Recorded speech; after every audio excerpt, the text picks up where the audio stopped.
You are being hunted. You were hunted before the relationship began, and you continue to be hunted throughout the whole relationship.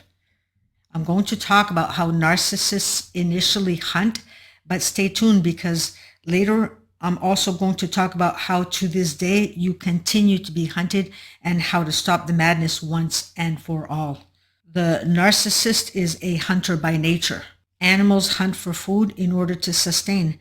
Narcissists hunt for energy, which is their food supply in order to sustain. They are always on the hunt, whether that is to get attention or attain things that they want that they aren't willing to get themselves. I mean, why would they?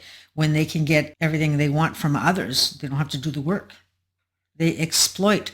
So when they suddenly join a group of some kind, they are hunting. They're looking for something. Always. It may be in the guise of supporting someone, but make no mistake, narcissists don't do anything out of their hearts. If, for example, they need work because once again they've been fired from yet another job, they will join some type of group where they'll manipulate others by being extra nice or extra helpful so that others will go out of their way to help them find employment. They will target people who are generous and helpful. So whatever they're looking for, they'll slip on the mask that fits their needs. If it's rapport they need, they might do some research on whatever their targets are interested in and appear knowledgeable and interesting to the other, drawing the victim in. They're setting up a trap. They are baiting. I asked a narcissist once why he attended church on Sundays when he didn't even believe in God, and his response was quick and nonchalant. He said, because I might just need something down the road. And sure enough, down the road came where he needed a vehicle. And within 24 hours, a vehicle was supplied to him, donated by an unsuspecting church member. And it didn't stop there either, because later on, it was jobs, and more than once. Then it was moving him, including doing all of his packing. They're that good. They might even join awareness groups like an Alzheimer's support group in order to get attention.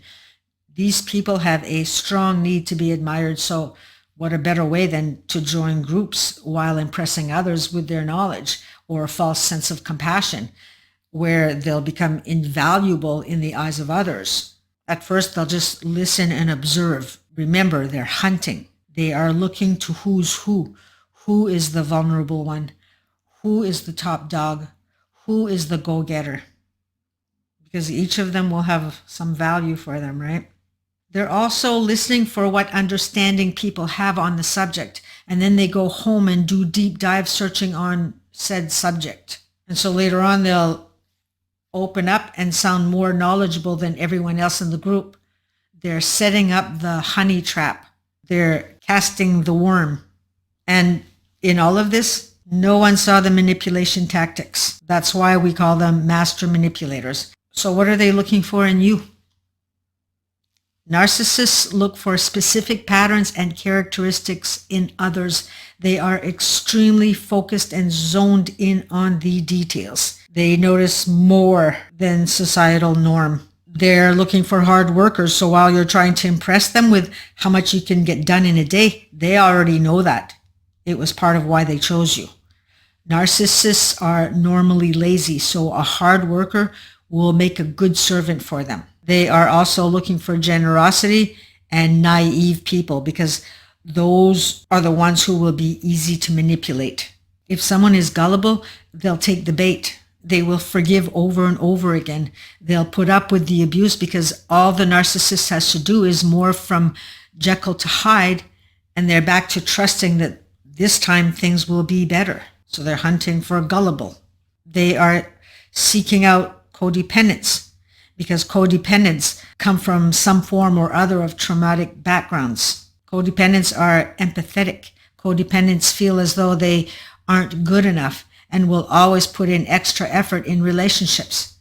They take on the guilt and the shame that the narcissist projects on them, absolving the narcissist of all responsibility for their bad behavior. And still, as I say all of this, Some of you are probably still thinking they couldn't possibly be doing this at a conscious level. And that's partially why you stay in the relationship. But they are conscious of all of this. There are more and more diagnosed narcissists coming out of the woodwork these days, and they're all saying that they know what they are doing. You'll see them now on TikTok and on YouTube, and they're admitting it. They know what they're doing. But getting back to the hunting here, codependents will do one thing after another to try and please the narcissist. So the narcissist has constant supply, from praise to service to gift giving to allowing the narcissist to dump all over them. And this is gold for the narcissist. What better partner from someone who spends 24 hours a day tending to their needs? And we as codependents, we tend to want to take care of everybody's needs. They look for someone who will always do the right thing, because us codependents, we're nice people. A person who will self-sacrifice and put their own needs second to the narcissist at all times. We're nice people to others, we're not nice people to us. And more than likely, you first fell into the trap through love bombing. They made you feel as though that you were the most important thing on the planet. Maybe they demonstrated the best sex ever, making you feel loved and wanted and cherished and accepted, something you so desperately needed in your life. They showed undeniable interest. You felt that you mattered. They asked about your goals, your dreams, your pain.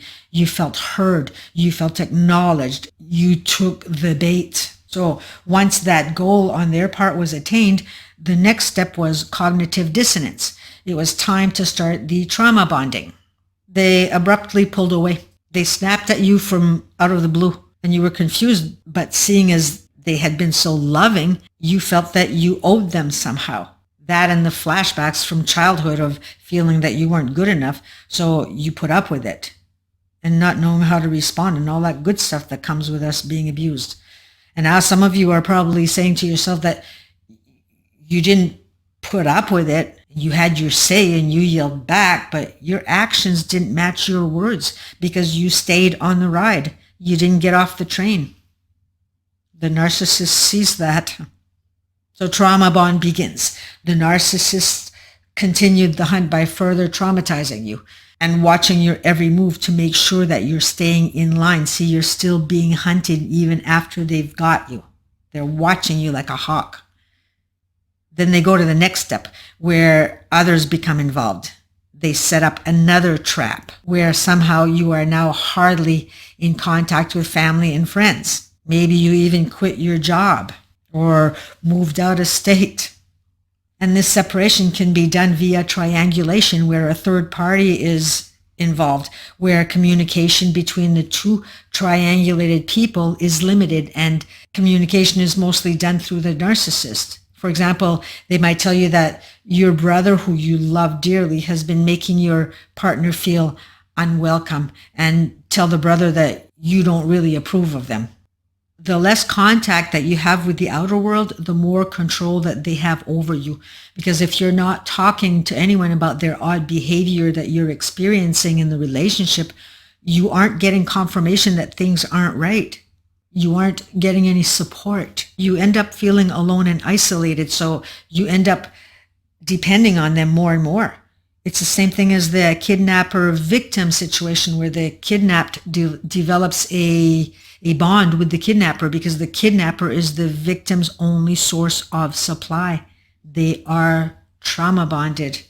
They've received intermittent reinforcement also. Like the kidnapper is nice one day, the next day they're not, blah, blah, blah. You might have quit your job through love bombing, where the narcissist made lovely promises to take care of you and convince you that staying home was a better option. And you took the bait. But now you're fed up. You have been manipulated over and over again, and now you're looking for a way to get out of this relationship. You have their number now, and you are done with this abuse. Or so you think you are. The hunt is still on, maybe even more so now, because it is time to weaken you to the core. They're coming at you. How dare you try and leave a narcissist? The abuser sees that something in you has changed. Remember, they're predators. They're always scouting. And now here you are, no longer providing the supplies. No more being impressed with them. You can't do it anymore. No more special treatment. You can't do it anymore. No more affection. You just can't do it anymore. You've had it.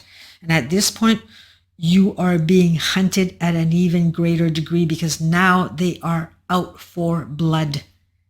If you're not going to supply them with good energy, they will take whatever energy they can out of you by upsetting you further, making all attention on them again. And this empowers them. They're getting so much energy to be able to even hurt you even further. So here comes the circular conversations, which are meant to empower them by draining you. It's why we call them vampires. They will bait you into a fight, then insist on talking about it in the guise of wanting to fix things. And if you try to walk away from this, they will guilt you by accusing you of not compromising or that you don't seem to care about the relationship. So you, still in survivor mode, trying to dodge the next step by trying to control the narrative, sit and listen to the accusations and degradation for hours, where nothing is ever accomplished, and that's where you're wrong.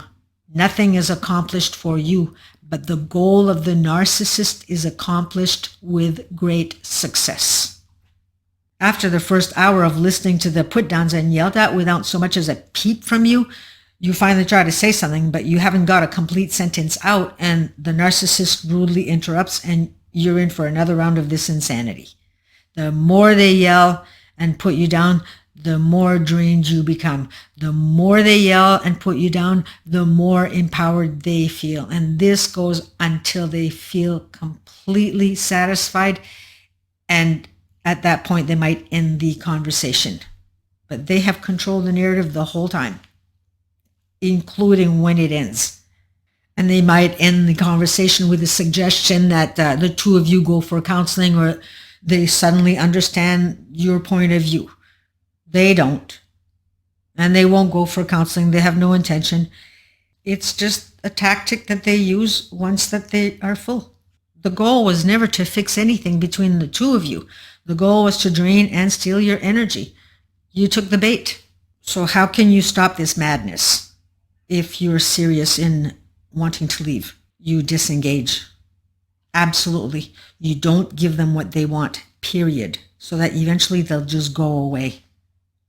If they become insistent on talking, let them know as kindly as you can, but be firm, and let them know that you are more than willing to have this conversation, but in front of a counselor. If they continue to insist, at that point, firmly say that this isn't up for discussion. If they continue, walk away. Go for a walk or go for a drive. And I know it isn't fun to have to step out of your own home and change all of your plans. I've been down that road.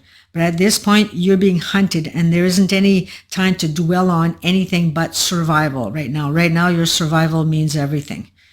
You need to set a boundary, and that boundary is not to stop them from doing what they're doing. It is to protect you from them.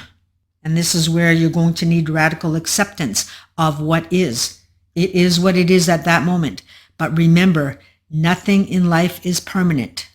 A new day will dawn, because you are no longer willing to be abused and stepped on. You are no longer willing to be hunted down like an animal. And for some, sadly, you will still be hunted once you leave via stalking or taking you to court for child custody or property ownership. But again, use radical acceptance and as little contact as possible.